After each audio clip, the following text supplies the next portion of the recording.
All right, welcome to the Lovecraft eZine podcast, videocast. Today is January the 31st, 2016. And what were we talking about before we went live? We were talking about Cthulhu Lies Dreaming, right? Really? Wow. Well, let's go with that because Matt's read half of it. Okay, before we do that, Yes, prizes. There are two prizes. Right. What would I do? Both I did everything. older copies of these books. This is Lovecraft's Legacy, Great book. printed in 1990. It was edited by Weinberg and Greenberg. It's actually a very good collection. This copy's in pretty darn good condition. This is kind Free of internet for you kids today. Free internet.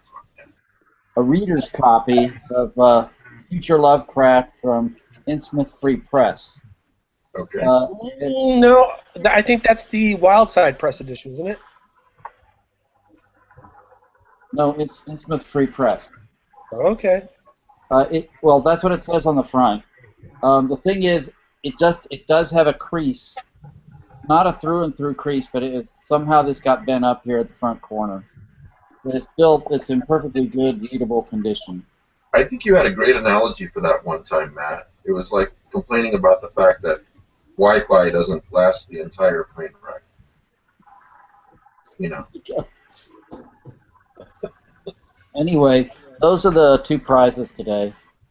But I was given access to an advanced reader's copy, electronic copy of Cthulhu Lies Dreaming. I'm not quite all the way through it, but I have been floored by how good it is. What's interesting to me is like the anthology I did was we just went through the slush pile out of like 150 odd books or something. We picked the top stories. We picked the top 10%. And I'm not sure how Salome did this in terms of submissions, but it seems to me that it was in some ways a much more thoughtful acceptance process, because there's just this, and I could be wrong, it's just striking to me that there seems to be an underlying linked theme of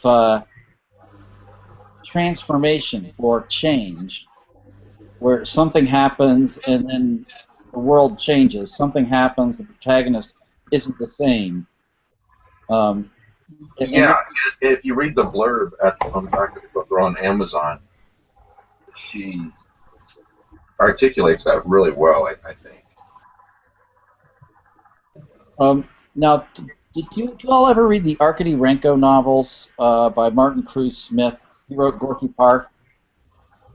Ever since Gorky Park came out, he's been following the life and adventures of this Russian detective. And I believe there's this novel in the series, I think it's Wolves Eat Dogs. I could be wrong about this. It was centered around Chernobyl and something that was happening.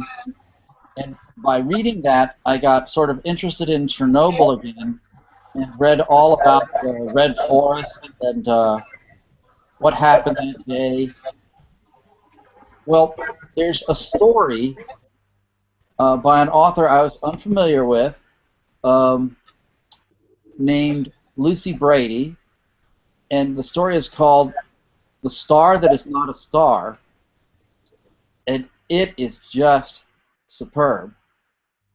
It's centered around Chernobyl, and it gives an alternative explanation as to why did Chernobyl happen. Really, really high-quality authors, and a fair number whom I've never heard of before. The title of this anthology again is what? Cthulhu Lies Dreaming. Oh, I thought you were talking about the. I'm sorry. Okay, never mind. Missed a beat there. Go ahead. You know, there's some people that we're familiar with, like Lehman Kessler of Ask Lovecraft writes a story. Your story, the one that was included in the program for Necronomicon, the Red Brick Building, is in there. Peter Rawlik. It is? Isn't it? Yeah. I forgot to mention. Sorry. Yeah. Peter Rawlik is a featured author, but there are a fair number here of men and women I just didn't know. So I'd be kind of interested to hear from Salome about, did you submit or did you solicit particular authors, or how'd this work out? I took open submissions over a long period of time. I asked some particular authors to submit. Like Pete Rawlik wrote a back cover blurb for Cthulhu Lives, and at the time he said, "Wow, you did a great job on this. I wouldn't mind working with you." And so I was like, "Haha, you are going to have to write me a story, Pete Rawlik." And I asked him, and he was like, "Oh, I don't know. I'm very busy, but we'll see what happens." And then his story appeared. He sort of blew me off, and I was like, "Really? You told me to ask you." But exact words were if you're lucky or something like that.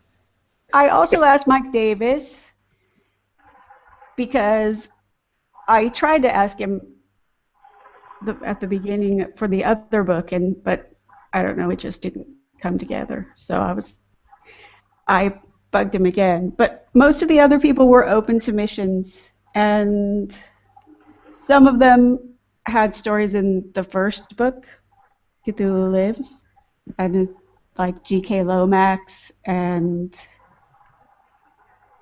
Mark Reichart, a couple others that are not immediately coming to mind. Gethin Lines is an editor on our press, but he's away on paternity leave, so this was his way of participating. He won't have gotten to his story. It's the last one in the book. This will be out end of February or so, right? Yeah, that's my goal. Well, for everyone watching and listening, I've linked to this book at Lovecraft eZine, the latest blog post, and if you're watching on YouTube, it's in the description below. The authors, I interviewed a bunch of them for the relaunch. We have a new website now, and I did this launch thing where I interviewed authors, including Mike and Pete, but also some other Cthulhuized Dreaming authors like John Reppian. John Reppian wrote a story for Cthulhu Lives, not for Cthulhuized Dreaming. And Lucy Brady, the author that you mentioned, and Daniel Mark Chant, he has a story in there. So if you just go to our website, and on the front page, the last section is where there are new posts, and there's a post about the podcast schedule for this past weekend, and it was all the interviews. I did 5 or 6 interviews a day. Ghostwoodsbooks.com, right? Ghostwoodsbooks.com or gwdbooks.com. Those both work. gwdbooks.com. Okay. I just linked it to the Facebook page. Oh, thank you. Thanks. And I really like, I don't know if you did this, Salome, or Tim did this, or if you hired someone to do this, but the synopsis, or whatever you want to call it, on the back of the book, which I know has not been released yet, but the authors and I have seen, and then this is the same text at Amazon. If you don't mind, I just want to briefly read it because I really like it. The classic American horror author H.P. Lovecraft coined the term weird fiction in the 1920s. Even today, in our rational world of wonder, his legacy of cosmic horror slumbers on. Deep in the recesses of our unconscious minds, we suspect it to be the truth that we begin to glance the shape of true reality, and it is not to our liking, not at all. Modern science, with its experts and specialties, is a fragmentary thing. In this, it reflects the human mind. We keep our thoughts in boxes broken into digestible shards. It is safer. Cosmic horror warns us that what we fondly imagine to be reality is just a thin skin of light and substance over endless gulfs of insanity. Gather too much knowledge, make the wrong connections, and the truth can no longer be denied. The amazing tales lovingly collected in Cthulhu Lies Dreaming are fragments of that truth. Treat them with the caution that they deserve. Each will offer you, I really like this part, I like it all, but especially the sentence. Each will offer you glimpses behind the skin of the world, leading you closer and closer to the edge of the abyss. Knowledge may bring wisdom, but it also offers far darker gifts to the curious. The truth is indeed out there. Thank you, X-Files. And it hungers. So anyway, great synopsis. Matt, I think the thing that may have given it that cohesive feel is I gave a prompt in the call for submissions. I said, here's write to this.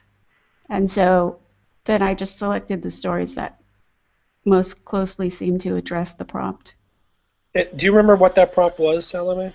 The prompt, I don't remember the exact wording because it was like a year and a half ago, but it had something to do with if Cthulhu's dreams came into reality, like what would the effect be? How would Cthulhu's dreams becoming real affect the world?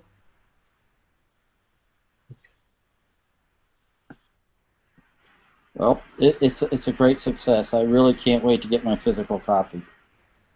Yay. I'm so happy. Yeah, you know, My job is done. you and Tim are you and your husband Tim, you guys are Ghost with books, right? Essentially. We are, plus Gabor, our cover designer, and Gethin, who is a editor with us. Though he only does some work for us, but we do the majority of it. We do a very, very professional job, and I've had this thought several times. Yeah, and the name of the cover artist too. I want to give him a shout out. Gabor, how do you say his last name? Sigas. Okay, that's a great cover. Yeah, he does really great covers. Yeah, I'm gonna have to get in touch with him about doing it. He's probably watching right now and going, woohoo! Well, good, because he deserves the attention. It's a wonderful cover. So, all right. So, besides my story, what's your favorite story so far, Matt? You see what I did? The Lucy Brady story. Yeah, Yeah, he likes the Lucy. the star that is not a star. It's so far that's my favorite. The deep background on it was just great.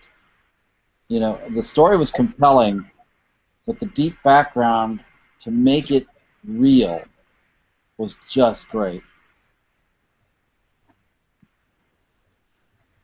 Well, I hope she is listening. Yeah, live or maybe later. Oh, and yeah, and you did all those interviews that are at ghostforbooks.com. So Yeah. everybody who's watching or listening. Really interesting. You guys will like them. There's a lot of stuff about weird fiction. Did you have to interview Pete Rawlick too, or? I did. I interviewed Pete Rawlick. Pete Rawlick told me a lot of scary stories. He did. He did. You're muted. I know I'm muted. I'm muted for a reason. I didn't tell you scary story. Well, okay, maybe a few. Weird stories, Ben. Weird stories, yeah. That was fun. I would do that. Childhood is very frightening.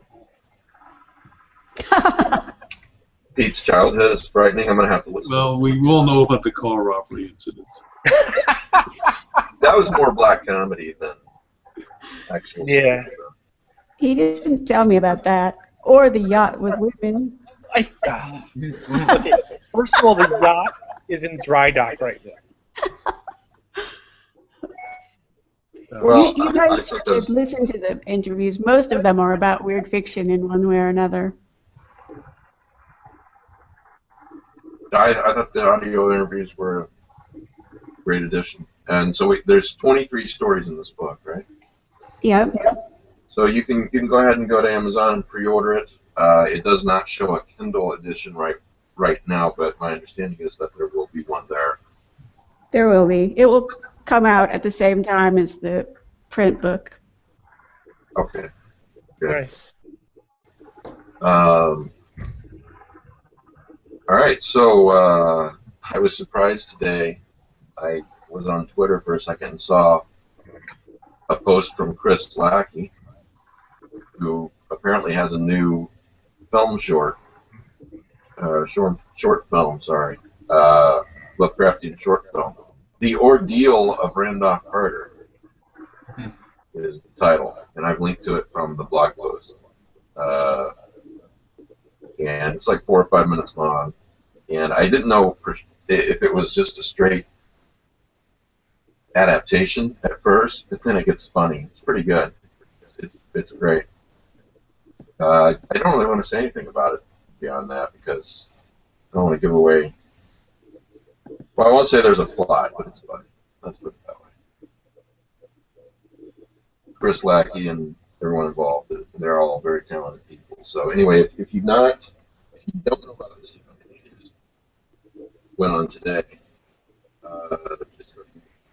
Just type in the Ordeal of Randolph Carter. You might type the words Chris Lackey, but that doesn't work. I'm not sure it will work enough. So I wanted to make everybody aware of that. Then Pete, you're in a new book, aren't you? Called Tomorrow's Cthulhu. Tomorrow's Cthulhu. Yeah, it's sort of a transhumanist, futurist Lovecraft thing, collection. I had a lot of fun with it. It's definitely a little different than I've done before. I think the story I've written is actually, well, I've written a few, the Time Traveler's Ex-Wife and a few others, in which it's mythos related, but it's not necessarily horror. And this story is the posthumous recruitment of Timothy Horn. It's a war story, but it's a very positive story as well. I think that just recently came out in paperback, right? It was previously just electronic. I think maybe. I know he was trying to get it on link. Yeah, I was talking to Scott, the editor, via email, and it looks like just either today or yesterday it's now on Amazon. It's available for Prime right now. Yes, and it's available on Kindle as well. So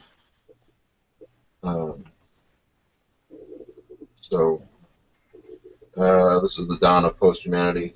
Some things can't be unlearned. It looks like an interesting premise. No reviews yet, but this is a brand new book, right? This isn't a right. edition.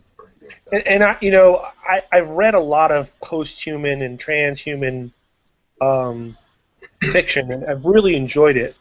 And I think Rick will tell you that all my fiction is post and transhuman. It ties into that. But there's things like Greg Bear's Blood Music. To me, is a Lovecraftian novel without actually having any Lovecraftian in it. It's definitely a cosmic horror piece. I think that's the way that this anthology was going, and I really think they pulled it off here. Well, post-humanity really lends itself to Lovecraftian themes, I think. Yep, absolutely. All right, let's look at it. It's available right now. You got another book I'm going to have a hard time getting to. This is crazy. Avalanche, we could just slow down just a little bit. I could catch up. Well, I think, so I'm 2 stories away from finishing the Peasley papers. Oh my God, another book. And my plan is to take a year off and just read. That's not going to happen. Oh, yes, it will. No, I know you. So you'll get Until enough. Saturday calls me up and says, write another story. And editors don't allow you. No, it's not the editors, Pete. It's you. It's that little Migo on your shoulder that will be start playing some eldritch flute, and then you'll get this you'll be giving a lecture, and a poem will spring like Athena, fully formed out of your skull. Well, it could happen. Yeah, and no. Well, okay. So, did you guys see what happened to me this past week? You mentioned it, yeah. Yeah, that was just okay. So, if anybody doesn't notice, because they're not on my Facebook feed, I've been trying to write this story or a poem or something for this tribute anthology for like 2 weeks, and I was giving a presentation, a technical presentation, to a whole bunch of state, federal, and related scientists. And I'm up there at the podium talking, and all of a sudden, 25 lines just pop into my head, fully formed. And just like, I'm sitting there, my hand starts to shake, because, you got to get down, right, before it goes. So as soon as I was done, talking, I made a beeline to the cafeteria and grabbed a whole stack of napkins and just started writing it down. And so 2 weeks of worth of work solved in 30 minutes. That's gonna happen. It's like when Willem says, "I'm not writing anymore." Okay. I know. It's part of the process. Right. It's like, well, the thing is, like, just think about the way I look at this. The evolution to get you to this point, where you would struggle and you master your craft, and then suddenly the stories start to come, and then the next thing you know, this story is much better than the last one, and the next story is better than the last one, and then you got a groove on. You just don't turn that off, maybe. Yeah. What I want to know is, did you read the poem to? Oh God, no. God, no. Only a few of the people in my office know that I do this stuff. So most of them you want to keep that shit under wraps, man. Yeah. Most of those people think, I'm like that. When you're in an office full of guys who use PCs, and there's that one guy who uses Unix. Mm-hmm. Yeah, I'm that guy. I'm the guy who sits off in the corner, and I do other things. Some people don't even know what I do. So I'm the guy, who people talk about sports, and I'm like, that's baseball, right? No, that's football. Oh, okay. Right. Well, Mike, our trivia team is famous for getting all the sports questions wrong. So, not much better. Yeah. All right, so moving on to a really important topic. Rick has been nominated for Robert E. Howard Foundation Award. You want to talk about this, Rick? Explain this. It's or best new print article. They have a separate award for online articles. It was published in Blood and Thunder number 45, I believe. I think that's the number that I'm showing you. I posted on the message board where you can order this. And the article was the secret son of Bran McMorn.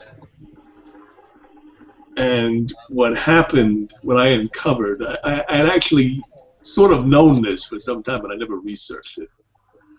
There was a occult detective series published in England in the 1930s by a writer who used the pseudonym of Jack Mann. He used a lot of other pseudonyms. One of them was E.C. Vivian, which is what he's most known as being a fantasy writer. His real name was something like Channing.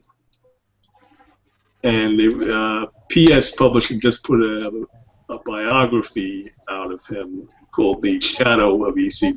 Vivian by Peter Bedford Ellis, who's a writer who does horror under the pseudonym of Peter Tremaine. And in this occult detective series, which was about a detective named Jeeves, there was a novel called Maker of Shadows, which was a little like A. Merritt's Creep Shadow Creep, and that involved an immortal sorcerer who was turning people into shadows. And the name of the sorcerer was Gamel McMorn. That's McMorn was a M-A-C rather than M-A-K as in Robert E. Howard.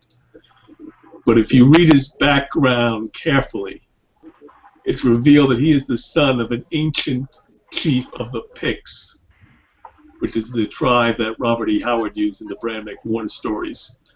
And his father is referred to as Brune McMorn, Braun McMorn, Ryan McMorn. Everything but Bran. And Bran McMorn has no historical basis. Robert E. Howard made the name up.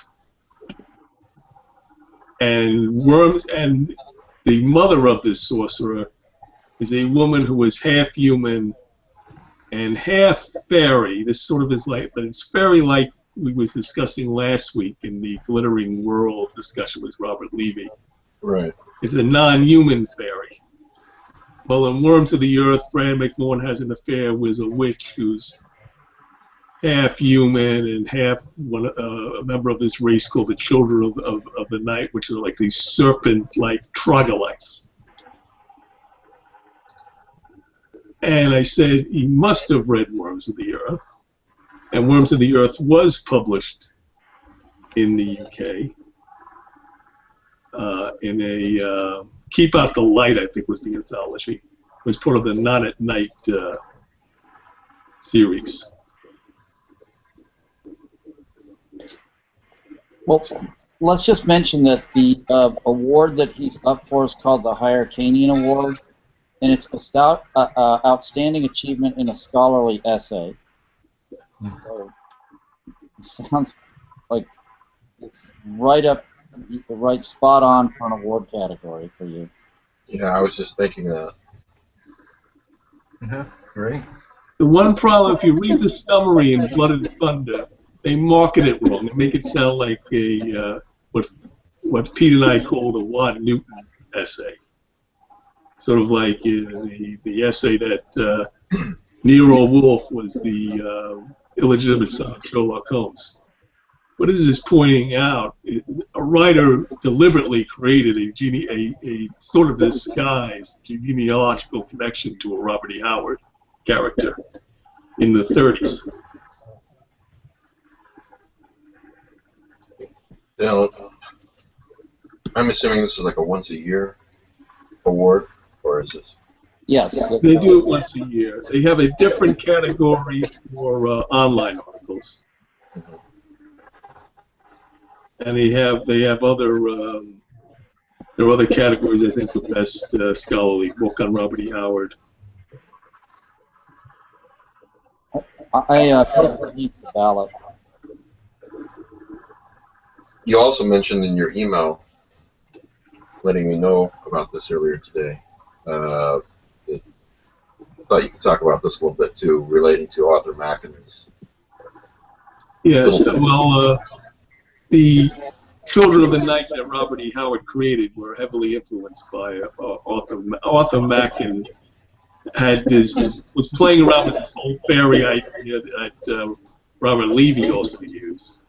Yeah. And that there were little people under the earth who were kidnapping babies and so forth, or kidnapping humans and sacrificing them, whatever. And Mackin made them troglodytes, and had this idea that they were descended from some race called the Turanians, which it may not have ever existed. It's one of these pseudo races, like you can argue that Aryans never really existed either. But it's long, we had all this sort of crappy racial theories running around in the early 20th century. And supposedly they devolve into snake-like creatures living underground, and Mackin stories involving them are the Black Seal, the Shining Pyramid, the Red Hand. There's some more, but those were the major ones. And that's what influenced Howard to create the Children of the Night. They were essentially the same race.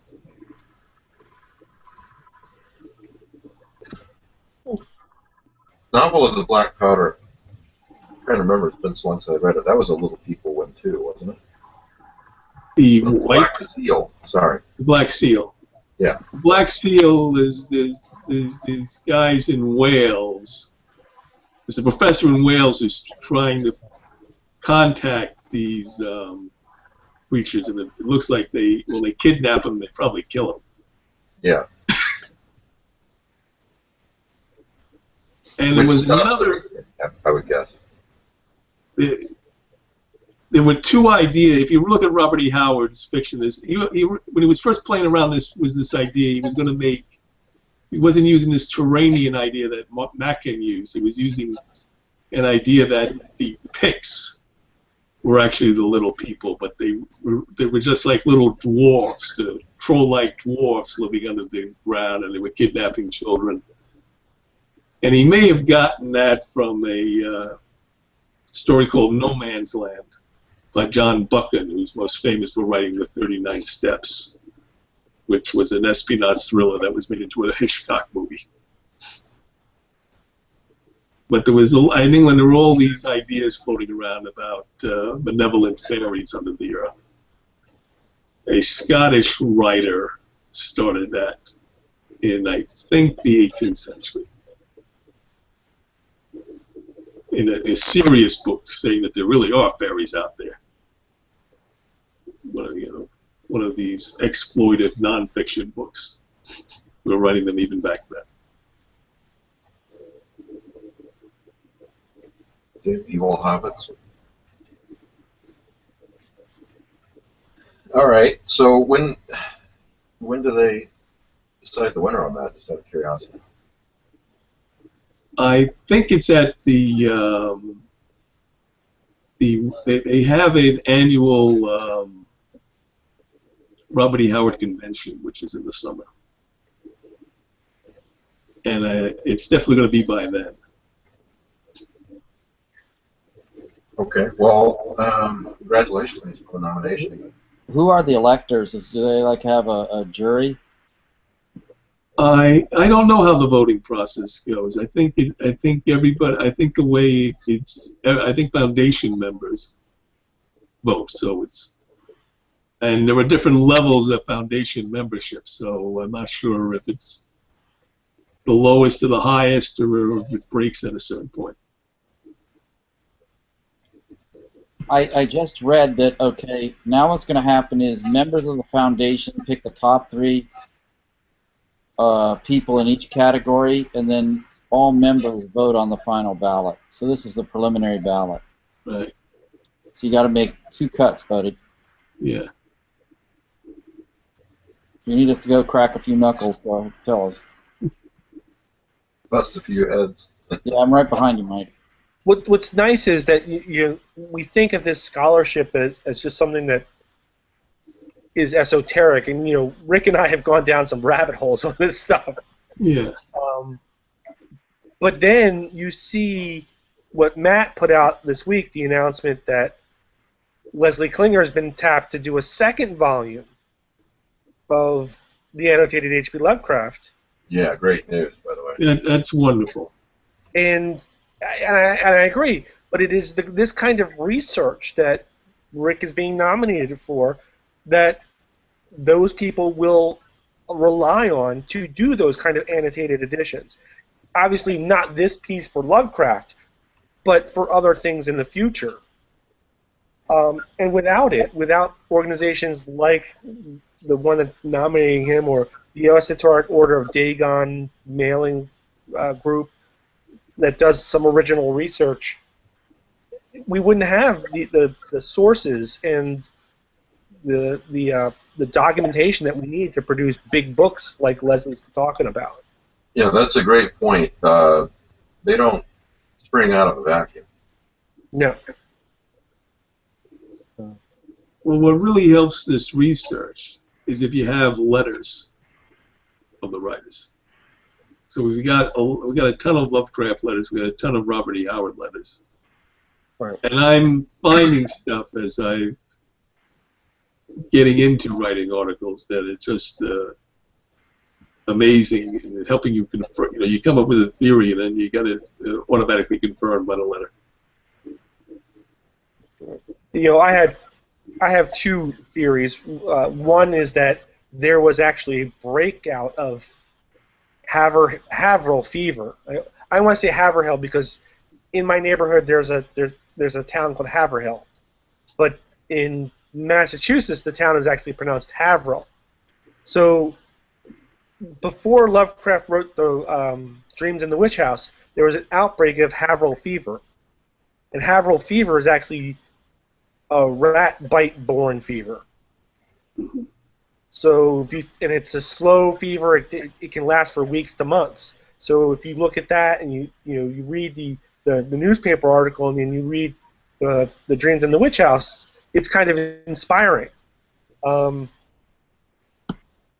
The other thing that I kind of linked in my head was that the date of the Dunwich Horror is also the same date that a hurricane comes into Florida and wipes most of Palm Beach and Okeechobee County flat. One of the biggest disasters in Florida history. And unfortunately, as much as I'd like to link the two, it doesn't look like it's valid. The first one about the rat, yeah. The second one, no. Well, yeah, there are such things as amazing coincidences. Yeah. And out of this one which we had in this program once, there was a story written by Manly Wade Wellman called "The Devil Is Not Mocked," and it was adapted into an episode of Night Gallery. So, it was on television, on something that if you were into horror, you would watch.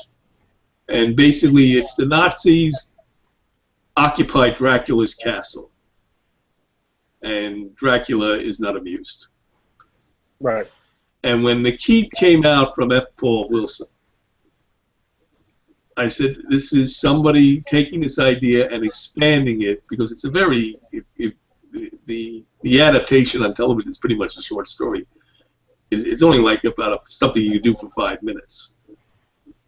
When I saw it on Night Gallery, I was kind of disappointed because I wanted like an hour-long or a half-hour treatment of this whole idea. So then the keep comes out, and I said, great. Besides being a great novel, he must have gotten the idea from Manly Wade Wellman. I mean, he must have seen Night Gallery. When we have Mr. Wilson, F. Paul Wilson, on his podcast, and no, he hadn't been aware of it. Yeah. I wonder too, though. Sometimes it could be coincidence, or it could be he saw it at some point in the past. It lodged in his subconscious. Who knows? Well, sometimes I know from my own experience that I'll write something, and then I'll reread a story, and I'll say, that's kind of close to what I wrote, but I wasn't thinking about it. Yeah. Did Leslie say, Matt, when annotated Lovecraft Volume 2 would be out? I'm not anticipating this calendar year. I'm anticipating the next. Okay.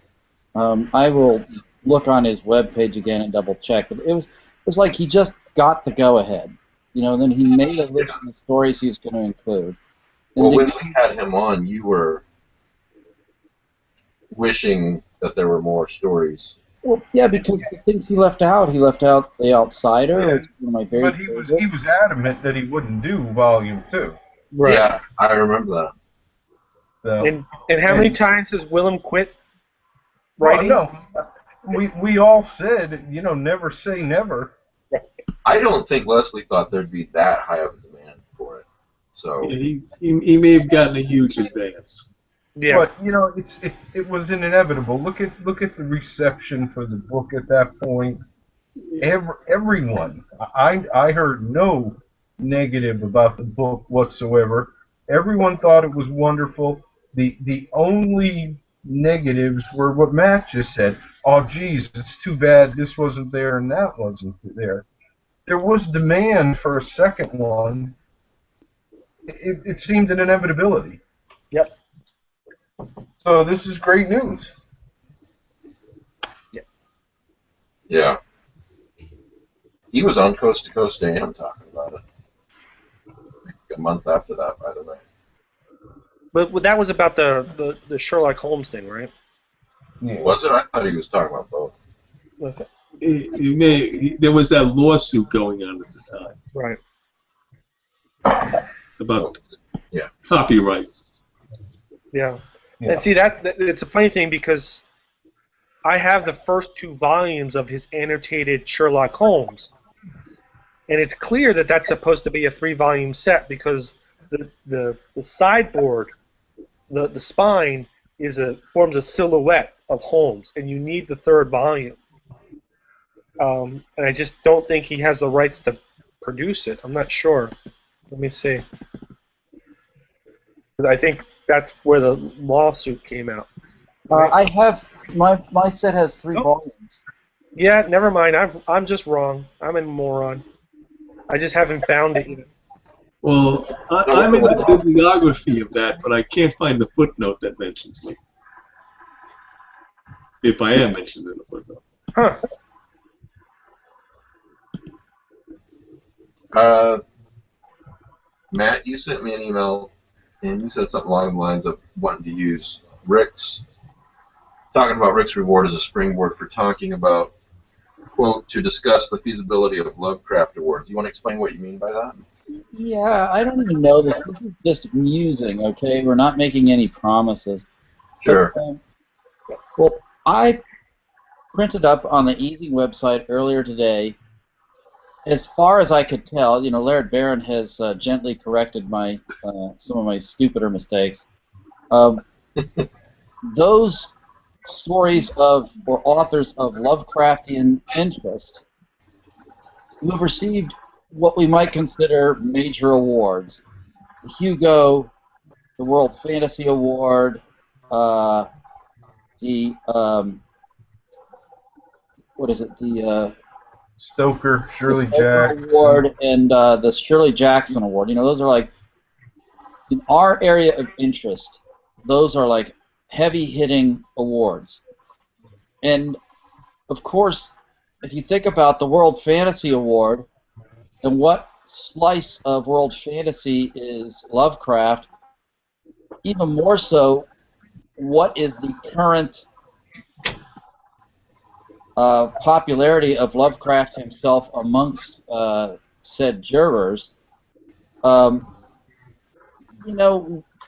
What we might consider to be a very good book doesn't have much chance of getting any of its deserved recognition. It's so exciting for us to hear Rick get this award for a scholarly article, but that's because the Robert E. Howard Foundation has been well established for a long time. It has dedicated members who live and breathe this stuff,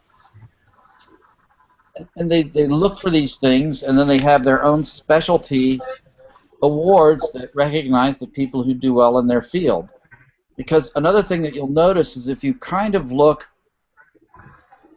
at award winners across the board, especially for something, say the Hugo, the people who are getting those awards are already kind of well known to the organization.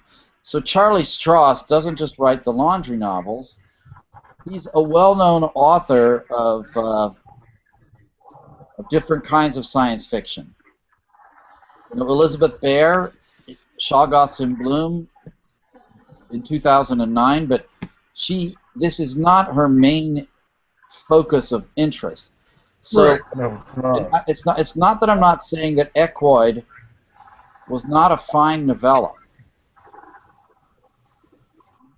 but that I'm certain that the people deciding on that award did not read the entire compass of Lovecraftian novellas that was on display that publication year. You know what I mean? So should we back up a second? And you said something that I'm not.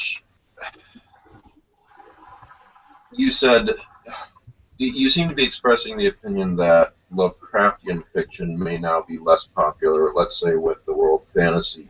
No. I didn't mean that. What I meant was that Lovecraft himself. I mean, they just took his face off the bust. Oh, okay. Yeah, well, no, that's what I wanted to clarify. But the point is I'm not expressing an opinion one way or the other because I don't know. Well, the thing is, if you're going to suggest a nomination, you aren't going to suggest a nomination of someone you haven't read.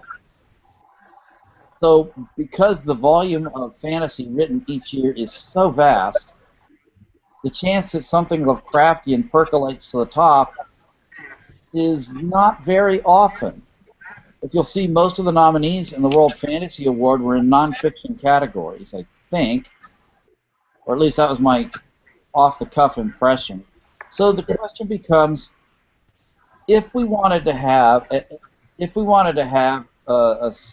organization or an award to recognize the best of Lovecraftian fiction, and I mean it in the broadest sense, from flat-out Cthulhu mythos, verging on pastiche, to echoes of Lovecraftian interest, Right. to, hey, it's influenced by Chambers, but we all like him anyway, would there be any interest in such an award?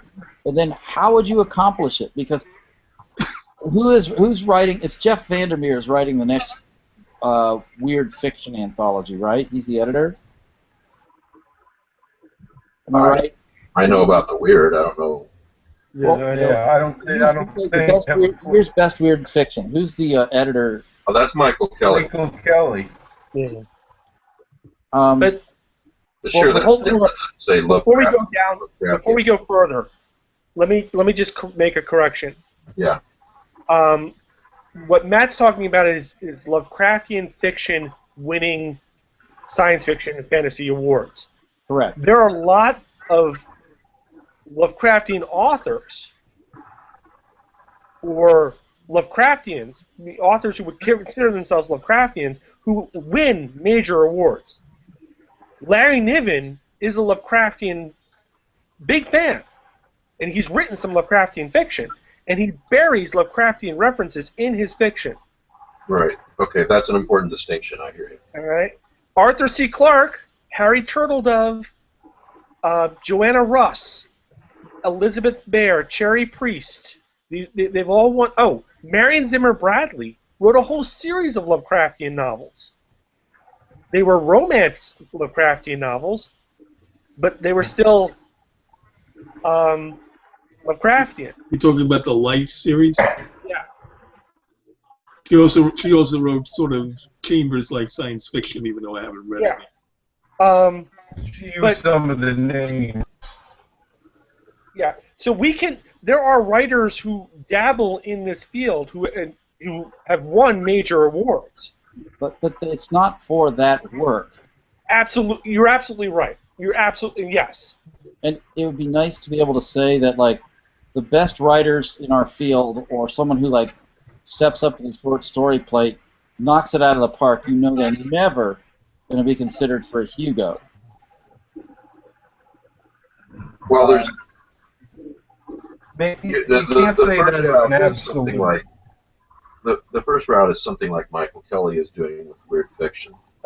Someone could do a best Lovecraftian fiction of the year, and once a year come out with an anthology of what they consider to be the best Lovecraftian or Lovecraftian themed stories, cosmic horror stories of the previous year. Okay, that's option number one.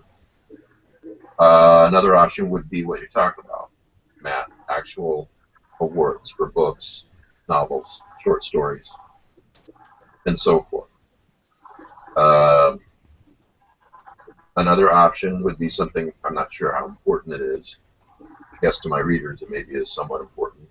But I'm working on the best, Lovecraftian, and I do use the distinction and weird fiction books that my favorites from the previous year. But that's just one website. So, I mean, there's several different ways of doing this, and what you're talking about is a reward for the best, if I hear you correctly, for the best Lovecraftian novels, best Lovecraftian short stories, and so forth.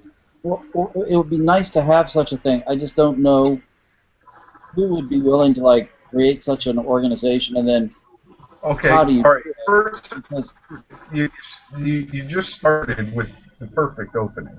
First off is you need an organization to present the award. Okay? So you need a committee. So let's say you do A and B.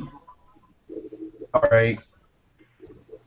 My personal feeling is unless it's a juried award,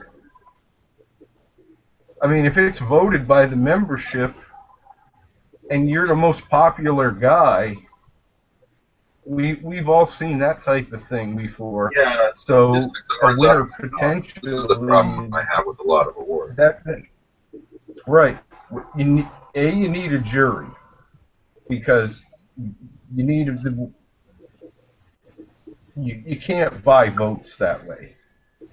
You know, if Johnny Radio writes, you know, Cthulhu was ugly, and you know he's one of the most popular guys for whatever reasons in your association, all his buddies might vote for him, and he wins regardless of what the story is. So once you have a jury, and jury's tough. Who's gonna pick this jury? Is the jury gonna rotate every year? It should. And who's willing? Who's not A, knowledgeable enough to be on the jury, and B, when we look at the vast amount of literature that's currently being produced, because even if you're gonna do, you know, best anthology, best novella, best long short story, best short story, best editor, etc., etc.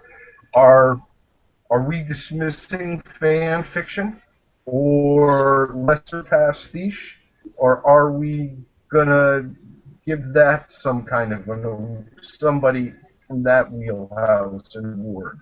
The amount of reading to be done. That's a lot of work, yeah. Who does it? The other thing is some websites have done, and I've noticed this with, I think it's This Is Horror, or some magazine like that. Is it This Is Horror? They just did some awards. I could have that name wrong, so don't quote me. But they did podcasts. Best horror podcast. They did, and then they basically, I think they nominated 5. Best story, best podcast, best book, best whatever. They nominated like 5 or 6, I don't know what it was, and then everyone sends their friends over to vote on the website. I have 2 problems with that. How'd they arrive at the nomination? I'm not picking on these people in particular. I'm picking on the type, the way that anyone who's done anything similar. As far as that particular example, I saw an awful lot of things that were left off that didn't seem clear why. And hey, look, what if I was nominated? I've got a lot of followers. I send 200,000 people over there to vote for me. That's not fair. Did you follow what happened with the Hugo Awards this past year? What? Did you follow what happened with the Hugo Awards this past year? The Hugo Awards has always been a popularity contest amidst people who have bought a ticket to the convention. Well, there was a group of authors who got tired of the fact that they weren't being included in the ballot, and they got a slate of their friends to force them through as nominees. Oh, is this the sad or angry puppies? Oh, sad puppies crap. Right. Yeah, I tried. So they're buying the vote. Yep. Or at least they're buying entry. That's wrong. But it didn't work. No. Well, no, it didn't work, thankfully. But yeah. So yeah, those are the kinds of things that we'd have. If you were to do this, you'd have to consider ways to. I think you're right. The juried final selection is the way to go. But then again, if we, and I concur, there's no way to do it unless it's a jury.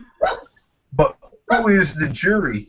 We are unfortunately in a time where there are, let's call them divisions in the community that aren't pretty. So I mean, I'm not happy that exists, but it seems to exist. So how do we surmount that? Here's my thought. Wait a minute, I need to say something. Lucy Snyder rules. Okay, go ahead, man. Here's my thought. She's a great writer. I don't even know that this is necessary to do this. It's just when I made that list, I was looking at it and I thought, gosh, I know it would be nice to get some recognition to these authors who create stuff that is so good, and they're never going to come up on the radar. You know what I mean? As a way of getting them on the radar, yes. And if you just put your finger on what, to me, sometimes I have an issue with awards at all. But you just put your finger on why sometimes an award is important. Not as an ego-stroking thing, but as a means to say, hey, readers, isn't that what they're really for? This should be for, to say, hey, readers, this person, a lot of other writers and people who are in this field, man, they really like this book. Maybe you should read it. So here's my thought. If he disagrees with me. Go ahead. Yeah. Want to take the next step to say, could this possibly be a reality? Okay, wait a minute. Step back a minute. First, what? Step back a minute. All right, Lovecraftian fiction is, let's say it's at its zenith at the moment. Maybe it'll get a little more popular than it is, but it's extremely popular. If we go back, there was a point where vampires ruled. No ifs, ands, or buts. They were the biggest thing in the universe. We didn't have a Vampire of the Year award. That was just handled through the normal associations, be they the Stokers or whatever. Good point. When vampire fiction was it, seems to me it was bigger than what Lovecraftian fiction is now. So vampires were hot, and now they've faded some, and now Lovecraftian fiction is hotter than Pistol. The tide's going to go out one day. Well, here's the thought. And something else will come in. All right. Pete disagrees with me on something. I want to hear what it is. Well, no, it's just I was actually at the Worldcon in 2001, where the Hugo Award for Best Novel went to Harry Potter and the Goblet of Fire.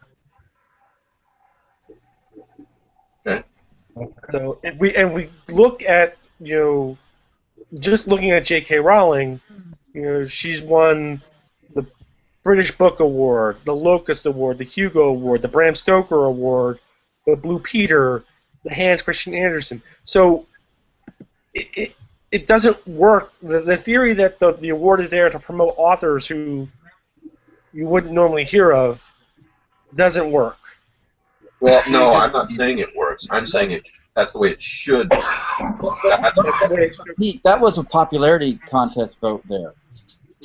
Okay, now what I'm thinking, here's what some of these awards, on occasion, have been popularity contests. No ifs, ands, or buts.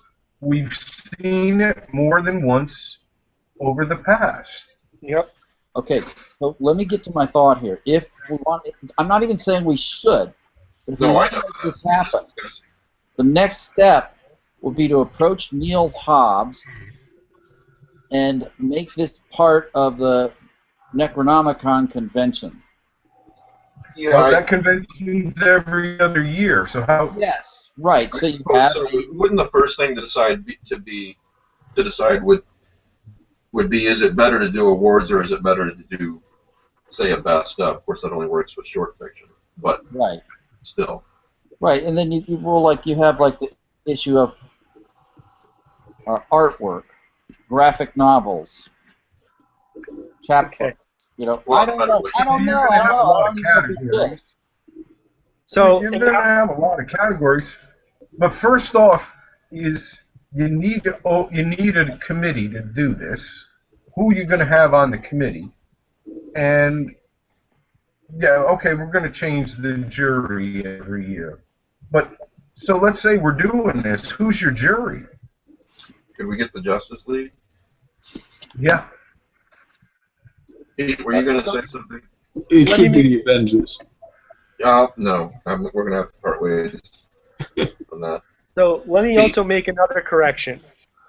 All right. Since 1989, I'm sorry, 1994, the Lord Ruthven Society has given the Lord Ruthven Award for Best in Vampire Literature. There you go. And it's won by Brian Stableford, Nancy Collins, Kim Newman, Barbara Hamley, Terry Pratchett, Charlene Harris, Guillermo del Toro. I gotta say, look, this is where we went with this. Yep. You know what resulted from Twilight fan fiction? Yes, I do. We are cursed with it ever since. Yes. My It's inner God is great, jumping up and down with disgust. Yeah, and no longer can I feel that even if someone's reading a book that I think is trash, that it's okay, because it's not. It's not okay anymore. You know, it's not okay to read 50 Shades of Grey. I'm sorry. It's not okay to read Twilight. No, it's not okay to read Twilight. Okay, one of my medical school classmates, when she was riding the subway in Philadelphia, actually cut off the cover of the New England Journal of Medicine and put it around her copy of Cosmo magazine.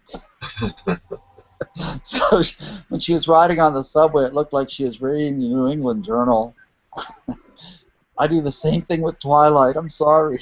That reminds me of a Nicolas Cage movie, really dark one that I saw, where this guy runs a porn store, and he's in there, and he's got the cover to like Hustler cut out, but he's actually reading a book of Robert Frost poems or something like that. But he doesn't want to throw the customers off. Oh well. Anyway. The other issue I would have, and this is just is that there are novels and stories that are written specifically to contribute to, let's call it, the Cthulhu mythos. Yeah. And then there are stories that are written to take advantage of the Cthulhu mythos as the villain of the week. You know, like it or not, Cthulhu has appeared in The Avengers, The Destroyer, X-Men. Yeah, is that really something that's going to be picked as the best out of all the offerings in the year? The problem is that, you know, when there are things that they're very popular. Yeah. So, for example, remember, this is easy. The Sherlock Holmes anthologies, the Lovecraftian Sherlock Holmes anthologies, are those serious attempts, or are they just taking advantage of it? And the answer is yes. They're both. Well, I like Shadows There were people in there like Neil Gaiman who were serious attempts, and there's a lot of let's just say there's a lot of just it's a wrestling match. Let's say Sherlock Holmes versus. It works in both directions. Can we talk about whether readers even really care about awards? Because I don't think they do. You know, some readers don't. I know that when I was selling books, there were some readers who walked in and would not touch a book that had won an award. And there were other readers that came in and wanted nothing but the books that had won awards. Sure, but let's talk about your 90% of readers out there. They go 90% of readers don't give a shit. Right, that's my point. And is all of this? Let's ask the honest question. I'm not going to pretend like I'm guiding anyone towards the answer, but I do think about this. Is all of this just ego stuff with some awards at least?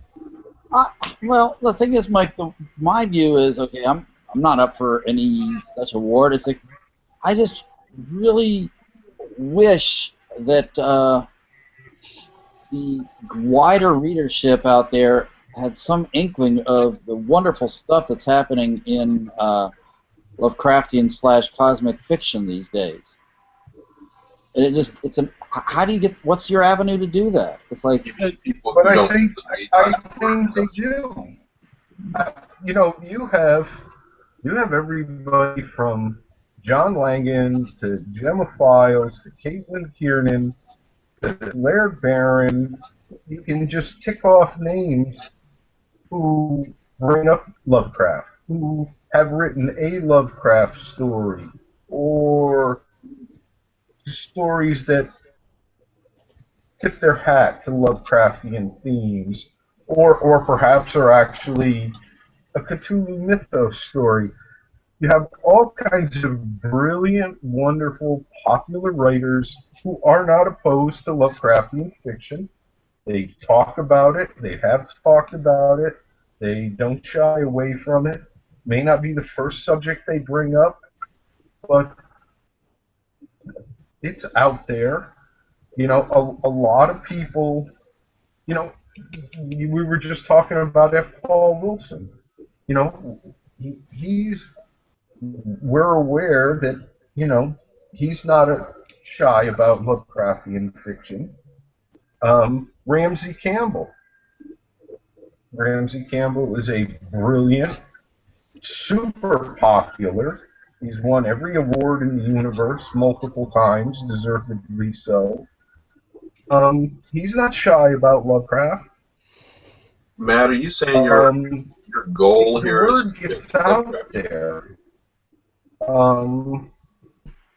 Yeah, I think if wider readership has their ears open and is paying any kind of attention, they're aware that this stuff is out there in multiple places by multiple people. It's, you know, it's being done on a fan fiction level and it's being done on a professional level. And we have newer writers, you know, are writers that may seem newer to people. Let's I don't know, Olivia Llewellyn. Not a new writer, but name that may be very new to quite a number of people. She's written Lovecraftian. She's not shy about it. Yeah. Yeah, and let us not forget that Lovecraftian fiction has entered the mainstream. Right. And Absolutely. the best way to show that is Michael Chabon in his Adventures of Cavalier and Clay name drops a whole bunch of the ship that Cavalier and Clay arrive on is called the Miskatonic. In The Wondrous Life of Oscar Wilde by Junot Diaz, which won the Pulitzer Prize, one of the characters turns to the other character and says, "You have the Innsmouth look." Well, so you kind of have to know what your main goal is. If your main goal is to get Lovecraftian fiction out to a wider readership, that's one goal. Another goal is, and a distinctly different goal, though not mutually exclusive, is to say, I want to show everyone who reads Lovecraftian fiction there's so much that comes out. What's maybe the best that's coming out every year? Right. Those are two separate goals. And maybe that's a anthology as opposed to an award. well, that's what Right. the Book of Cthulhu was, basically. In a way. In a way, but the That's first not book, the first book of Cthulhu covered 20 years, Right. Right. essentially. Right. That's what, yeah. Yeah. But I liked it better than Paula Duran's anthology, I gotta say. So. Right. I first started doing, Michael Kelly has been doing for a couple of years now the best weird fiction of the year. Right. And I thought about, what about a best Lovecraftian or best cosmic horror fiction of the year? Of course, there's a lot of work. So and I've got other projects too, and I can't take on too much. So I don't know. I don't know the answer. The whole thing again is if you do that, it isn't a bad idea. Think of the vast amount of reading. Mm-hmm. Now, granted, there's a ton of things you can dismiss in a sentence or two. There's no ifs, ands, or but about that. But once you've taken them off the table, I mean, and you still have to paint them. You still have to open the book or open the file and at least look at it. You still got a literal mountain of stuff to go through. If that's the only book, if you're putting out that and another book every year, it's not too bad. It's still a lot of work. But if you're trying to do 4 or 5 books a year, plus you're a writer too, suddenly it's just insane. It's impossible. Right. But what you could do is you could do it in stages. You could do it where first level nominations come from the floor, but to go to the second level, you have to have 5 to 10 seconds. And then you get slush pile readers to handle what comes through that level. And then what's left that goes to the editor is relatively small. It's a tempting, that in particular is a tempting project for me, but every time I think about it, then I shy back away. Right.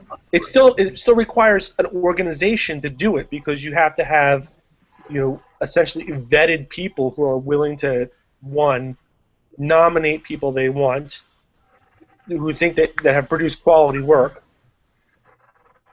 people to read that work and second it, and then people to go through whatever comes through that path.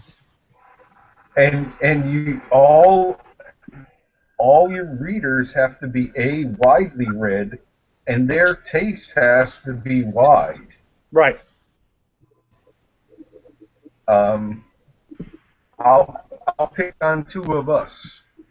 Okay, Pete and I are probably on opposite ends of the spectrum as far as general readership taste. I don't know, that could be argued, but I'm just, as examples, rough examples. Right. You got to have a reader who likes what Pete writes and likes what I write, or at least will tolerate one or the other of us. Well, I'm not picking on Pete. I'm not picking. I'm just saying. I'm not being picked on. No. It's absolutely true. I'm just saying that the different types of Lovecraftian fiction are represented in a number of stylistic manners. My fiction is not for everybody. Everybody in the world has said that. I admit that. So your readers, your first readers, your second readers, your third readers, they have to be open. My understanding, because you're gonna get something great from Pete, and you're gonna get something great from Joe. So if that reader is all Joe and doesn't like Pete's stuff, then that's not fair. So my who understanding, are these readers? Where do you find them? correct me if I'm wrong, but my understanding is that with Michael Kelly's first 2, Larry edited the first one, Kathy Koja edited the second one, and he kind of did slush pile stuff and then passed on what he liked, and then they refined it further. So it sounds like there were 2 people involved. Right.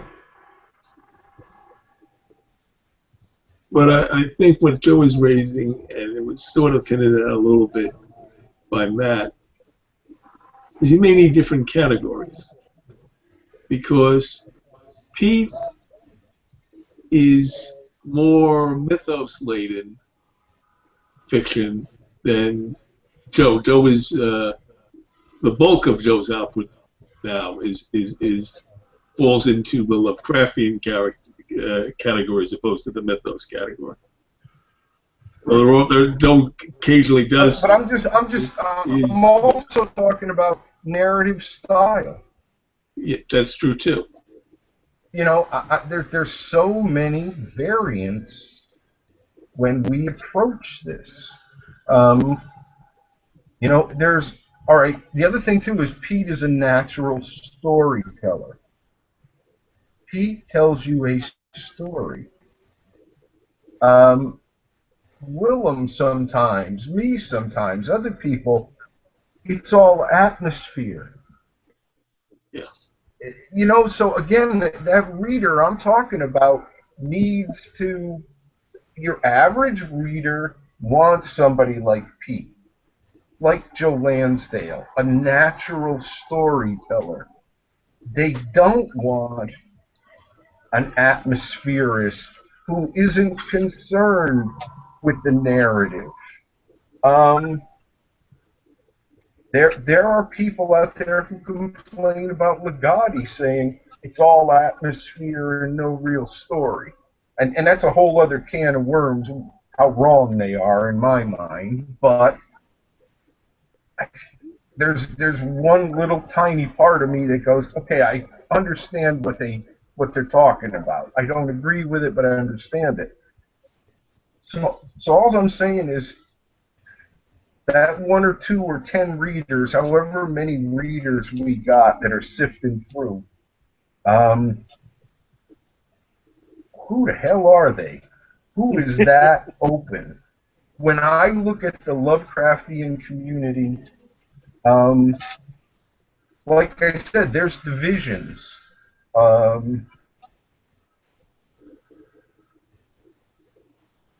Well, I don't know.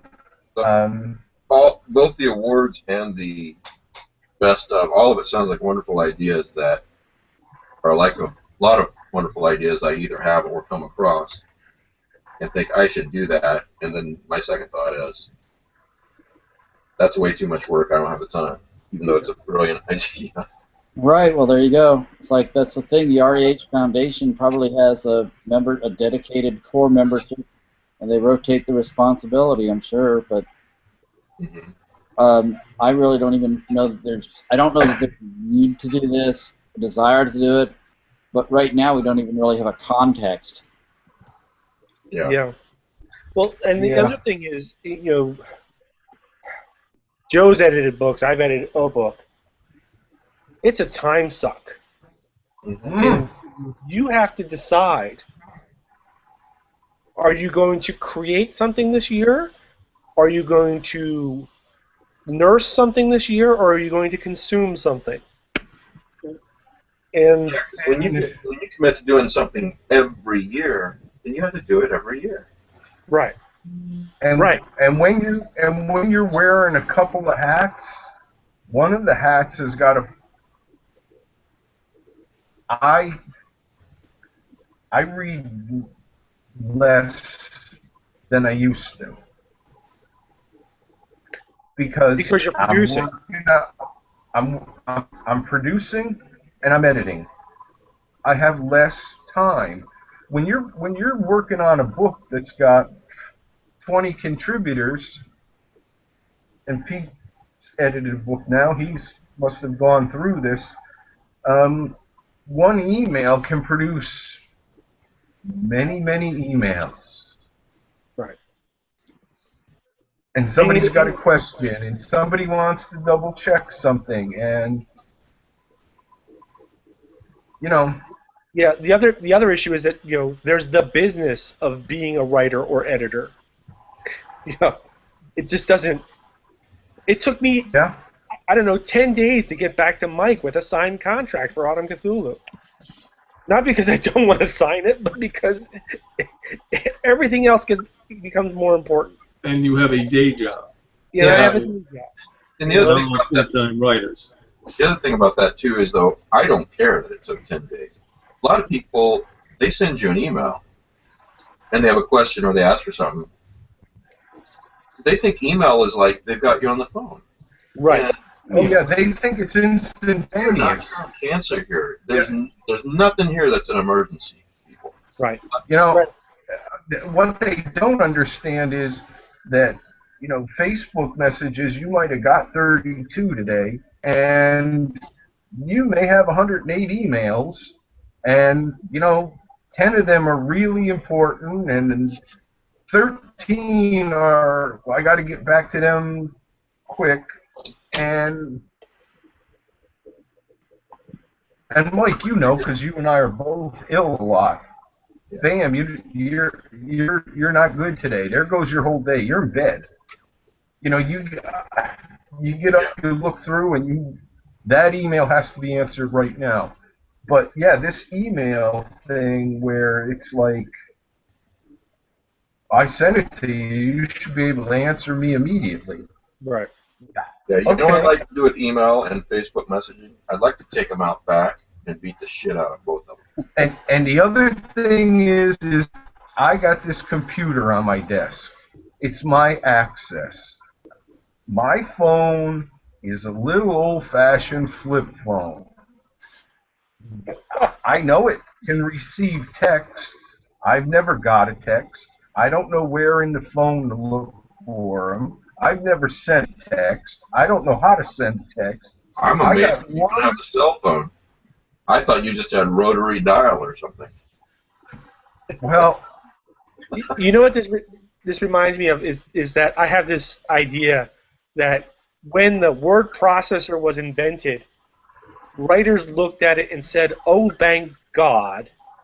Now, when my editor says he needs a tiny little change or there's something critical that has to be made, it'll be easier to do. And instead of taking a week to make changes and retype the whole damn thing, it'll be done in 5 minutes. What they never realized is the editors looked at that and said, "Oh, good, now I can nitpick to the end of time." Yeah. And we will resculpt this story at every possible submission point. Not this editor. And the same thing is with the friggin' phone system and the emails and the texts. But that comes down to different kinds of editors. There are no, editors absolutely true. But there's editors who want to who want their fingerprint. They don't want to write, but they want to rewrite your story. Right. And then there's editors who that's not their job.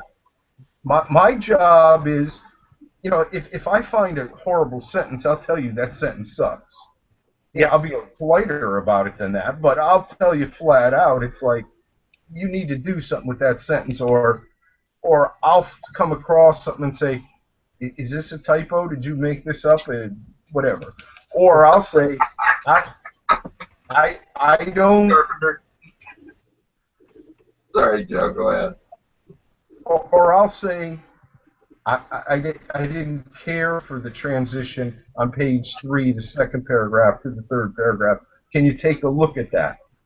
I might say page 4, you told me too much. Can we reduce that? Or page 2, I'd like to hear more of that. I'll make suggestions. I don't rewrite. You're the writer. I'm the editor. Absolutely. There are times I get stuck and I read it and I go, wow. What the... Oh, Carpenter, you're a real smart ass. Joe Former's communication system. For anybody You know listening to this later, Carpenter posted 2 cans. Can you see that? Can you see that? That's for Matthew Carpenter, who's just sitting there grinning like he's the king shithouse rat. You didn't have one of those when you were a kid? Yeah, I never could get it to work. Yeah, but my point is that with the phone system, everything, it's that, you know, I can look, I love old movies. I love watching the guys open out the mail and say, "Oh, we got mail this month," right? And then you get a 12-page letter from, you know, Aunt whoever, you know, who lives in England and you're in India. But now it's just sort of like we get emails that are the most trivial things. Yeah. Yeah. And people want an answer immediately. And by the way, I'd love to answer you, but I'm on fire right now. You know, when I call up, I'll just or I have a deadline. Yeah. I am an Ethiopian prince, it turns out. Fuck that. You and everybody else. All mine are lawyers from somewhere in Africa. Yeah. And they all got anywhere from $750,000 to a couple of $1 million, and you know, I'm eating grilled cheese sandwiches at the end of the month. Well, sure, but I'm not even talking about spam. I'm talking about people I know who know you that are, well, anyway, Yeah, the point, I think we got all into this saying that there's a lot of, this whole thing takes a lot of time. Yeah, Yeah. it would be an amazing. It could be a lot of fun. The other thing too is, and I'll bring this up because it's a sad and maddening reality, is Mm-hmm. if we take this upon ourselves, let's say we did, we decided we were going to do this, and we produce this book, and let's say we think it's a pretty damn good book. How much bullshit is going to be on the internet about fuck Mike Davis? He didn't do blah blah blah, and Joe Paul. If it says Matt Carpenter and Mike Davis and Pete Rollick and Rick Lay and Joe Paul were co-editors, fuck that Pete Rollick, son of a bitch. How come I sent him my story. How come it's not in there? He don't like. Oh, I know Pulver don't like me. That's why my story isn't in there. That's how come Matt Carpenter didn't give me the fucking award. Yeah, that's because I didn't do a nice review for the book he edited. Well, There's as you know, trolls out. There's trolls out, and there's mountains of bullshit, and it doesn't matter how nice you are or how fair you play it. Occasionally, these trolls just want to try and bite you in the ass. That's the only reason they're drawing oxygen. Yeah. I get called a gatekeeper a lot, simply because some books I promote and others I don't. Well, I liked that book. I didn't like that book. It would be, yeah. You're right. But I also think, we're supposed to like one book and not like another book. Matt's been reading this shit forever. Pete's been reading this shit forever. Rick and we've been reading this stuff. Well, since there were tin cans attached to other tin cans on string. Oh, you've been reading this since what? Lovecraft was 10 or 11, haven't you? Yeah. Pretty much. So your first book was in uniform, right? Okay, he's going to kill us all, He's going to hire a hitman. I scratched it with a stick on a cave wall, okay? Well, at least it wasn't made out of human skin. I'm on to review Pete's books now, with my stick. But it's a sad fact that there's look at the vitriol that gets thrown at things because somebody didn't like something. I personally think there's enough good stuff out there to expend our oxygen on that we can skip talking about the crap. Because I don't have time for that. Right. Were you going to say something, Matt? He's frozen. He's on mute. I'll go with no. He's on mute. I think Either frozen or dead. there he is. No, his microphone is There There muted. he goes. My thought was like, And he's too. Oh, wait a minute. I just wanted to say Matt's microphone was muted, and he's too technically inept to realize it. I won't deny it. The problem. He needs a tin can. Yeah. Here's the deal. It's like, then I think about well, who's qualified to give such an award? Do you know what I mean? At what point do you say, I'm going to sit in judgment? I have a hard time with that too. It's like no matter who your jurors are. I mostly think of this as I wanted it. It's like when I think of it in my ideal world, it's a positive thing to really showcase people that I really admire. But again, when you have your jury, your jurors are going to be really opinionated. Let's pick on two people. And let's say we'll pick on S.T. Joshi and we'll pick on Joe Pulver. How's that for being fair? Both of us are really opinionated. He likes things that I do not like. I like things that he does not like. And there's a lot in the middle that we do like. But if I'm the juror, this could be a really good story.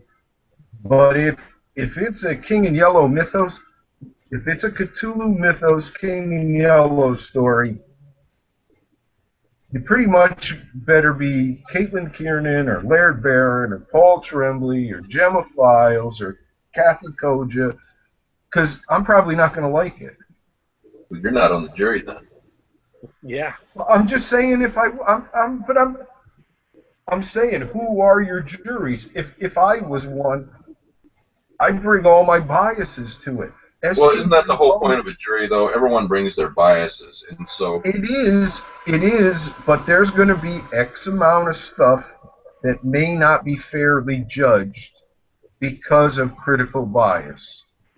Yeah. And everybody's got it, and in this pond, some of it's vitriolic.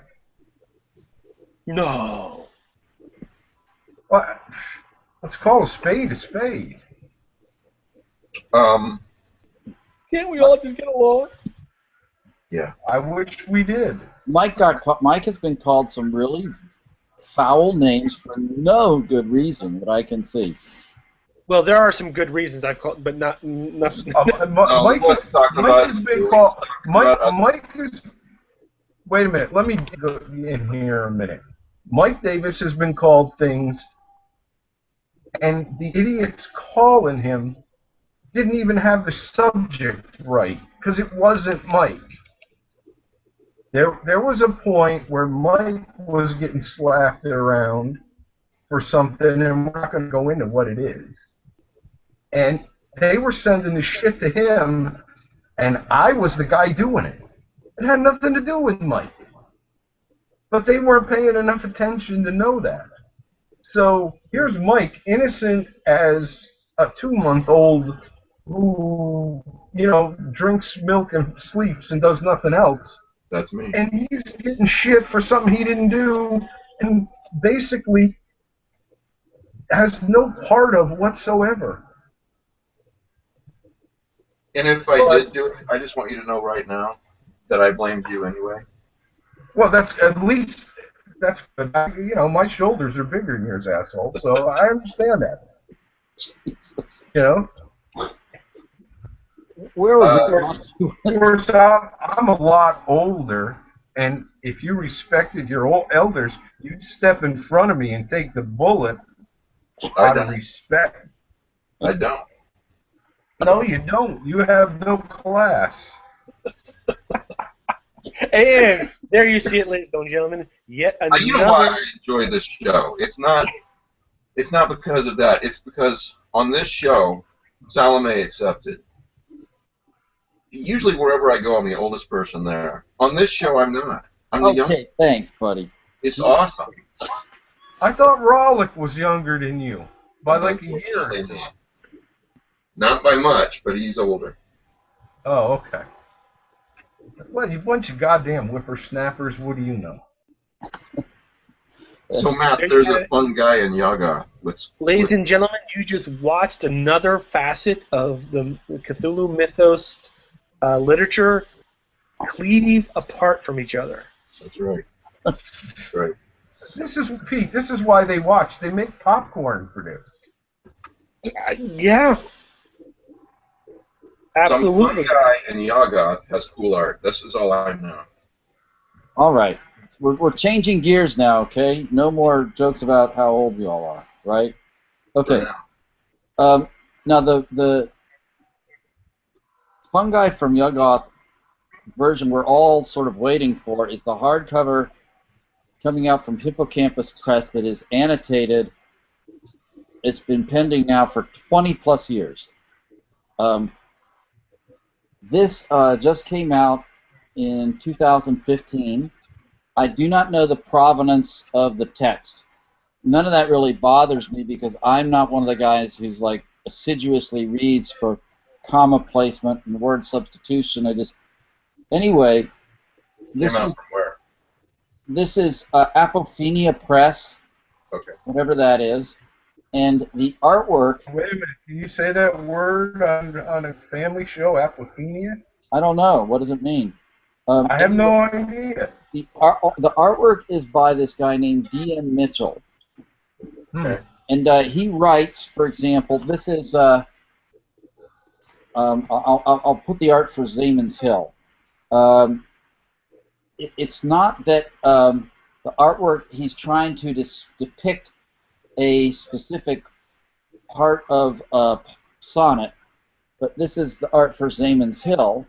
He is trying to say that, like, the mood was on him. There may be some thematic link, but he's not illustrating a specific aspect of the poem. It's just part to contribute to the overall mood or how the sonnet struck him. So what makes this to be an interesting book, and it's not very expensive, it's got all these lovely black and white illustrations, one for each sonnet, that I really thought were quite good. Can you spell apple, Penny? No, apophenia. Apophenia. It's the tendency of human beings to see order in chaos. Oh, okay. So And you the know five that patterns in the aren't wild really there. folder. Apophenia. And he also has some prose poems in here from Lovecraft that he illustrated. It's a nice little book. It's not very expensive. I would say if you already have a copy of Fungi that you like, you don't need another copy. But if you are interested in Lovecraftian art, this would be a nice addition to your collection. Can you put a link up, though? Because just Googling Fungi from Yagath Yeah. doesn't do it. I've got the link to the publisher. Control C. Okay. I'll put it here, and you guys can steal it. Okay. Now, D.M. Mitchell, who is the artist on that, I first saw his work in the original Starry Wisdom book, done in the 80s from Creation. That's where I first saw Alan Moore and William S. Burroughs. You guys remember that book? Holy cow, this is only $9. Sorry, Pete, go ahead. Yeah. Yeah. All right, well, I linked to it on the message board. Anyway, go ahead. No, D.M. Mitchell has a long history of doing Lovecraftian work. Right. So it's just the reason I came across it is, as you know, there are two authors who are doing a quote read through with discussion of all of Lovecraft's works and some related things on Tor.com, and this is the last 2 weeks, and this coming week they're doing the 36 sonnets that comprise the Fungi. And this was the book that they linked to their first discussion. So I'd never seen it, and I saw that it was mainly illustrated, and so I picked it up just because I like Lovecraftian art. And I'm pretty happy with it. Good. So it's like, like I said, if you don't have to spend the $10 if you already have a copy of the Fungi that you like. But if you are interested in Lovecraftian art, it's just another way someone's expressing themselves. So very nice. Or if you only have the sort of fungi, then you could get fungi. That's what my son calls a dad joke on a daily basis. Right. My kids just look at me. Well, the other thing about collecting things is you can get almost all of this free on the internet. You can read every story and poem. Well, I wouldn't say every poem. Every major poem by Lovecraft. I mean. Whether it's the best text is a different question. Right. Well, that's where I don't. I mean, if I wanted to, I wouldn't even look online to read. I would actually go to YouTube and listen to a recording of the Fungi, and enjoy it that way with someone who has a mellifluous voice. Because when I do read poetry, I don't know if anyone else does this. I almost have to read it out loud. So I kind of have to wait till the house is empty. So, like when I'm reading my Anne K. Schrader book, I read her sonnets. I had to read them out loud for them to really come alive for me. I read a lot of poetry. I'd much rather hear someone with a nice voice read it. Yeah, I don't read it out loud. I don't. It does have to be very quiet to read and to really, because then something you buzz through, whatever type of poem it is. I'm surrounded by poetry. I have bookcases full of poetry. Um, I don't read it aloud. I can appreciate it aloud, but I don't. Of course, a lot of what I read is postmodern and hybrid. So where you know, um, E. Cummings was meant to, for the most part, was meant to be read on the page. You know, Barbara Ostman. We're all different, but I can appreciate Jewel. Jewel what? Oh, for Christ's sake! What an idiot! Ladies and gentlemen, if you didn't have your popcorn ready, go get some It's a popcorn. joke. Because this is going to get nasty now. Jewel. I like for Robert Frost, crying out loud. actually. Wow. Wow. You're not going to say anything negative about Robert Frost in this forum, are you? No, I wouldn't pick on Mr. Frost. Okay. You know? There you go. I haven't read Jewel's poetry, so I won't even pick on Jewel. What, you think I was going to spend whatever amount of money to buy a book of poetry by Jewel? Guess what you're getting for Christmas? Someone out there, please send a book to Joe with Jewel poems. If I assume such a thing exists. Yeah, there are books of Jewel poetry. Yes. Okay. You didn't know this, Mike? I knew she wrote poems. I didn't know if there were actual books. Oh yeah. Okay. Maybe she's good. I don't know. I haven't read it, but just the idea of it is. I'm sorry, Jewel. I should not pick on you. I haven't read your material. She's I probably can't. watching right now, and she's probably upset at me. Well, I apologize because I shouldn't make a negative comment on something I haven't read. You know? See, I mean, if I wanted to say bad things about Twilight, I did read one page of that on Amazon. I did read 3 pages of 50 Shades of Grey on Amazon. So I got no problem saying horrible shit about them. Can we talk about someone important, Carl Kolchak? Rick? Okay. Yeah. This is available. It's Kolchak, Passages of the Macabre from Moonstone Books. It's got 13 stories. Among the authors are Matthew Bogg, James Chambers, Kathy Clamp, Ed Gorman, Mark Graham, C.J. Henderson, which has to be probably one of the last things he wrote, unfortunately. Nancy Holder, Nancy Kilpatrick, myself, Marilyn Romatka, Ricky Sprague, and Dave Ulaski.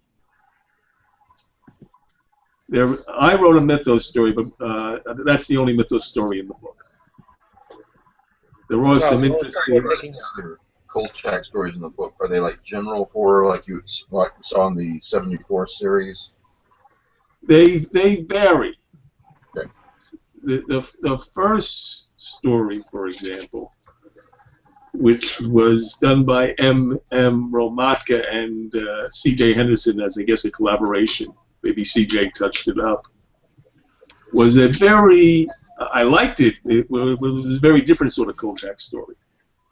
It's one where he actually meets a ghost and begins to treat that ghost as more than a supernatural phenomenon. So the majority of them are in the style of the TV series, but you get an offbeat Kolchak story occasionally. Like C.J. Henderson has a solo effort which is Kolchak meets a guy, and he's investigating a mystery, and he ends up, it's only like about 5 pages, and he's talking to somebody with a very unusual background in a bar. Very, no action, but more of a character study. I can't wait to read the book. Now, tomorrow night's X-Files episode. Yes, that's why I forgot why I brought this up. Yeah, go ahead, Pete. Has caused some speculation. There are some preview scenes that are very reminiscent of a character wearing a certain hat and dressing in a bad blue polyester suit. Right. And Chris Carter never made any bones about the fact that he loved Kolchak. Yep. Yeah. So, even I've seen the preview. There's no ifs, ands, or buts that that's not a 150% Kolchak tribute. Well, but I haven't seen it. But could it be just somebody who's a fan of the show dressing up, and it's all a fake out? Oh, could be, because it looked to me like in the thing I saw, it actually looked like there was a camera strap over the shoulder. Yeah. I mean, The question is that supposed to be a guy by the name of Carl Kolchak, or is it just an homage of sorts? Character, Yeah. We will find it tomorrow night. Or something. And this is a question raised in these past. Well, in the passage I was done, and all the ones they published, it's Kolchak today, as if he hasn't aged. Oh, okay. Rather than rather than approaching that, he was a character in the '70s, and we should keep him close to that decade. well, I shouldn't tell you this, but when I was talking to Chris Carter on the phone last night, he did tell me the character's name is Carl Coleman. So you can take from that what you want when you watch the show tomorrow. Nah. Okay, I'm writing this down. He could be a crazed fan of the Kolchak series. Could be. Or maybe somebody who thinks he's Kolchak. So the next episode of the X-Files is Monday night, then? Yep. They're doing 2 a week, right? I guess. No, I think they just did 2 the first week, Sunday and Monday night. Oh, okay. So I could be wrong. Now it's on Monday nights, then, I guess. Is that what you're saying? I think we're going to find out that this is the aliens. The aliens finally got sick of Kolchak's bullshit and have beamed them back down. All right, last but not least, anticipated releases for the next few months, including novels. Okay, probably need another cup of coffee. Including movies and graphic novels. Matt, you want to go?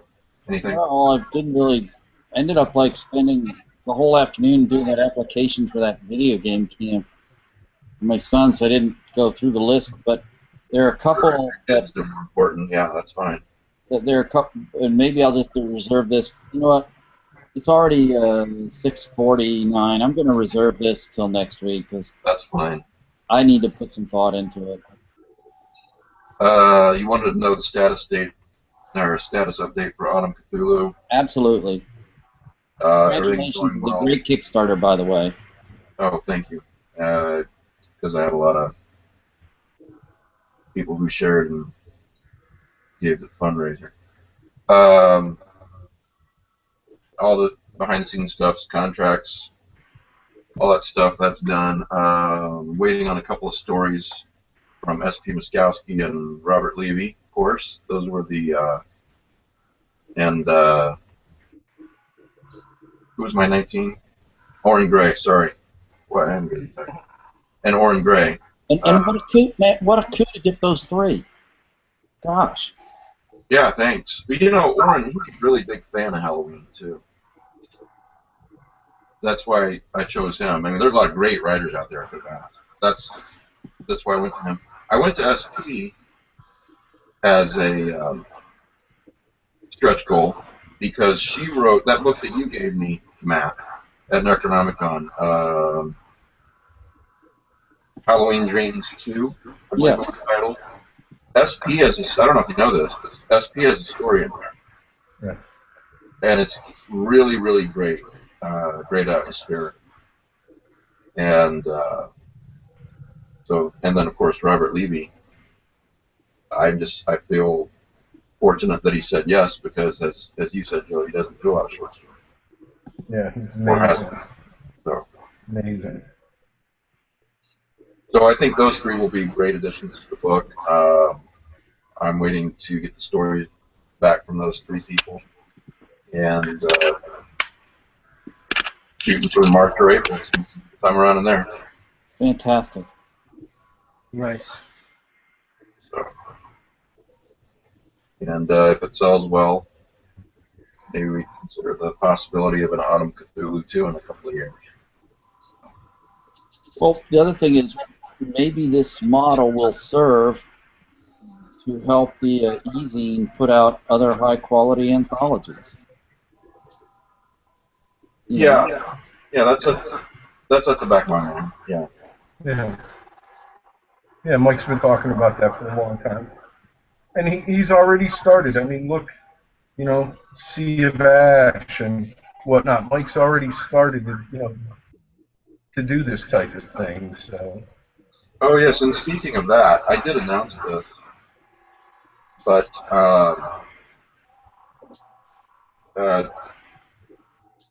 there's going to be a sequel to the Sea of Ash, and we just announced the title, The Map of Sorrow.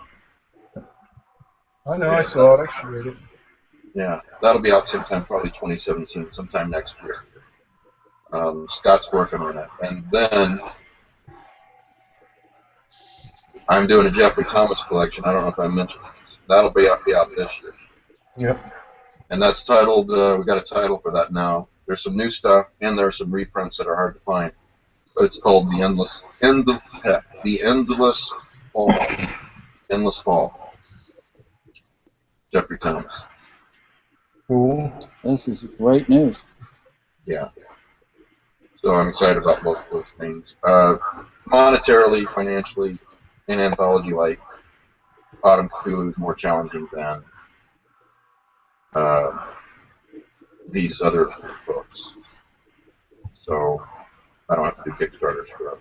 No, but the other thing is, like, suppose you want to do another anthology, it doesn't have to be even as fantastically successful as Autumn Cthulhu if you just meet your goal, and the author still get paid. Yeah. Yeah, they're picky about that. I don't know why. They want copies of the book too. They want paid. They want to get paid. They want copies of the book.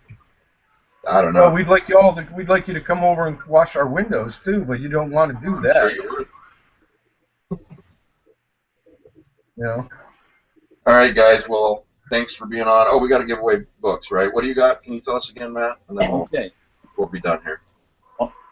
A gently sort of used copy of Future Lovecraft, right? An anthology of Lovecraftian science fiction, edited by Silvio Moreno Garcia and Paula Stiles. Right. And then this old, gosh, now it's like 25 years old, Lovecraft's Legacy, edited by Robert Weinberg and Martin Greenberg. Yep. It's in really good shape. It has interesting stuff in it, I gotta say. Yeah, I remember reading that book back in the day, and that is still one of my favorites. So. There is a story in there that I haven't found anywhere else, or maybe I haven't looked, which is Big C by Brian Lumley. He's been publishing some of his collections. Okay, I just haven't seen it. And speaking of which, next week I will have, I think, 4 out of the 5 Dream Worlds stories he wrote to give away. Oh, awesome. I was at a book sale and I found them all for 50 cents a piece. So they're all in pretty good shape. Now, as I mentioned last show, from now on, what I'm doing is I'm doing the drawings a week later, Right. so that people who listen to the podcast or watch this later on in the week can't catch it live. You got a chance to win the books. So, in other words, I'll do the drawing a couple of hours before next Sunday's show and announce the winners and email the winners. Thanks for providing the prizes, Matt. If you want to enter into the drawing, for folks who are watching and listening, the email address is lovecraftezprizes@gmail.com. Lovecraft, EZINE, PRIZES. Just like it sounds, all together at gmail.com. Please put the title of the book in the body of the email. And whatever you want in the body of the email. But please don't say things like Robert Levy is cute or Pete Rollick is adorable and leave my name off this time. I'm getting older and it's really not, my hair's going gray. It's not good for the ego. You know what I'm saying? Well, I specifically didn't, I didn't do my hair tonight, so I wouldn't be called adorable. I appreciate, you're letting me shine. I appreciate that. I wasn't going to say you look like Hale, Pete, but mission accomplished. Mike, I got a question for you. Yeah. What's next to the bat signal behind you? The picture, you mean? Yeah. Looks like something really. Dave Felton did this, Yeah. and this, not coincidentally, or coincidentally, one of them, is the illustration for my story, The Red Brick Building. Oh, okay. That's appearing in the upcoming Cthulhu Lies Dreaming, which we talked about earlier. Now, this is not in that book, because a very small number of people, relatively speaking, have read the story so far for the Necronomicon book. I wanted more people to read it, so I asked Salome if she'd consider a reprint. But this is for that, and man, Dave Felton's a really talented guy. So, Yeah. illustration for The Red Brick Building.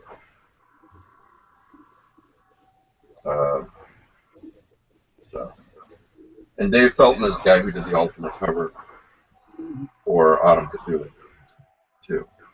Excellent piece. I'm sorry? That was an excellent piece of artwork. Yeah. I was trying to see whether that was a man kneeling, or which is what I thought it was, or whether it was something like Cthulhu hunched together. I can't talk about this without also quickly saying that this was for sale at Necronomicon, and Jeffrey Thomas went and bought it for me as a surprise from Dave Felton. So that was real nice of Jeff to do. And it's why I'm publishing his collection with Jim. No, it's not why. But I owe him. That's right. No, I think he was. Never mind. I won't say why he did it. He was. I will say, I let him share a hotel room with me, and he was snoring, and I got like 30 minutes sleep.